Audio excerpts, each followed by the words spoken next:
तो मुझे याद है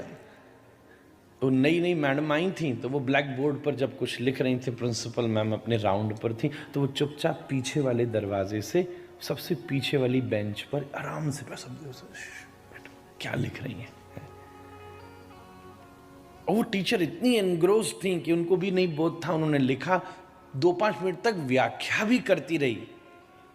और वो चुपचाप पीछे ऐसे स्टूडेंट के पीछे छुपी बैठी देख रही थी। और थोड़ी देर के बाद उनको रियलाइज हुआ, तो एकदम वो तब एकदम अब कब बोल पढ़ाओ, बोले नहीं अब आपके सामने क्या पढ़ाऊं। तो जैसे एक प्रधानाचार्य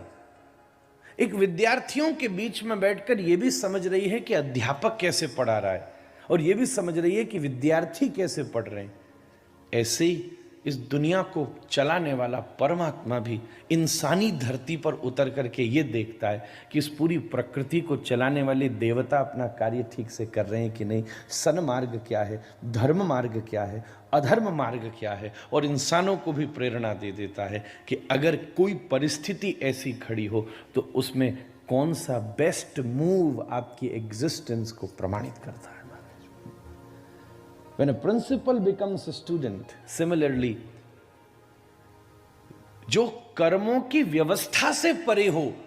वो कर्म की व्यवस्था के अंतर्गत आकर समाज को संदेश दे, उसी कॉन्सेप्ट को हमारे यहां लीला कहा जाता है।